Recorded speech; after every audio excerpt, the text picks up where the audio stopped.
wabarakatuh. Saya dari kelompok 7 Pendidikan Ekonomi 2019 Universitas 11 Maret Surakarta akan berbagi ilmu kepada teman-teman mengenai laporan keuangan khususnya income statement dalam merchandising company. Sebelum memasuki materi, perkenalkan, nama saya Vicky Rohana dan di sini saya tidak sendiri dalam menyampaikan materi ini. Ada teman-teman saya, yang pertama ada. Halo, saya Elvina Damayanti. Saya Dia Cahyaningsih. Teman-teman udah tahu belum nih apa yang termasuk dalam laporan keuangan? Laporan keuangan terdiri dari 4 laporan. Yang pertama ada income statement.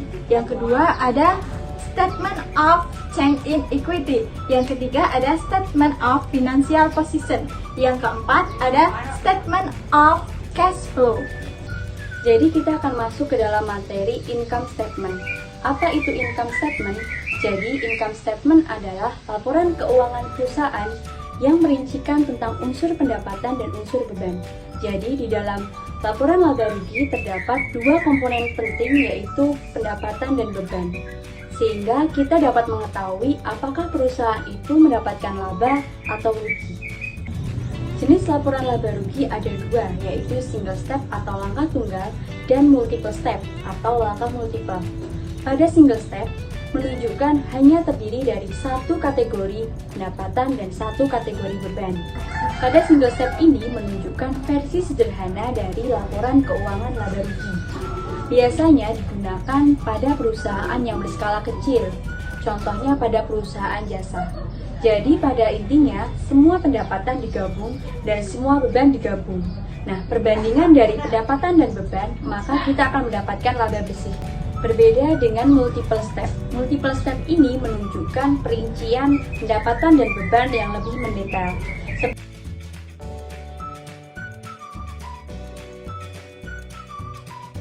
Nah, ini sifatnya lebih mendetail. Jadi kita tahu mana pendapatan dan beban yang dari operasional, mana yang non-operasional.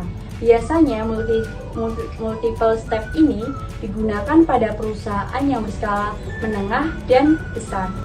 Kertas kerja digunakan untuk membantu kita dalam menyusun laporan keuangan.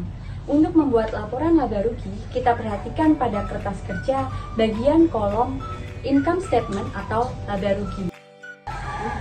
Sekarang kita akan masuk ke penyusunan laporan laba rugi atau income statement. Tapi sebelumnya kita harus mengetahui konsep yang ada dalam income statement. Baik, konsep yang pertama yaitu ada net sales atau penjualan bersih. Net sale atau penjualan bersih merupakan hasil penjualan bruto atau kotor sesudah dikurangi dengan berbagai potongan serta pengurangan lainnya. Net sales terbentuk dari akun penjualan dikurangi retur penjualan dikurangi potongan penjualan. Berikut ada tampilan dari kertas kerja. Kemudian kita akan mencari akun-akun dari pembentuk net sales. Yang pertama yaitu akun penjualan. Kita cari akun penjualan dalam kertas kerja. Kemudian kita fokus pada kolom rugi laba. Diketahui bahwa akun penjualan pada kertas kerja yaitu sebesar 10.100.000. Nah, kemudian akun yang kedua yaitu ada retur penjualan, yaitu kita ketahui bahwa sebesar 200.000. Nah, kemudian akun yang ketiga yaitu ada potongan penjualan. Nah, kita cari yaitu sebesar 160.000. Nah, kemudian kita kembali ke rumus net sales. Kita masukkan data-data yang telah kita peroleh dari kertas kerja tadi, yaitu ada penjualan sebesar 10.100.000 dikurangi dengan retur penjualan yaitu sebesar 200.000, kemudian dikurangi dengan potongan penjualan yaitu sebesar 160.000, maka akan kita dapatkan hasil net sales yaitu sebesar 9.740.000. Selanjutnya yaitu konsep yang kedua, yaitu ada net purchase atau pembelian bersih. Net purchase atau pembelian bersih merupakan seluruh pembelian barang dagang yang dilakukan perusahaan, baik pembelian barang dagangan secara tunai maupun pembelian barang dagangan secara kredit, ditambah dengan biaya angkut pembelian tersebut, serta dikurangi dengan potongan pembelian dan retur pembelian yang terjadi. Nah, pembelian bersih bersih ini terdiri dari akun ada pembelian ditambah beban angkut pembelian dikurangi retur pembelian dikurangi dengan potongan pembelian. Kemudian kita kembali ke kertas kerja. Kita cari akun-akun pembentuknya. Kita fokus pada kolom laba rugi. Kita cari yaitu pertama ada pembelian. Kita dapatkan pembelian yaitu sebesar 5.200.000. Nah, kemudian kita cari akun beban angkut pembelian. Nah, ternyata di kertas kerja ini tidak ada akun beban angkut pembelian. Maka itu kita lewati saja. Kita lanjut ke akun yang selanjutnya yaitu ada retur pembelian. Kita ketahui bahwa retur pembelian yaitu sebesar 300.000. Nah, kemudian akun yang ketiga yaitu ada potongan pembelian.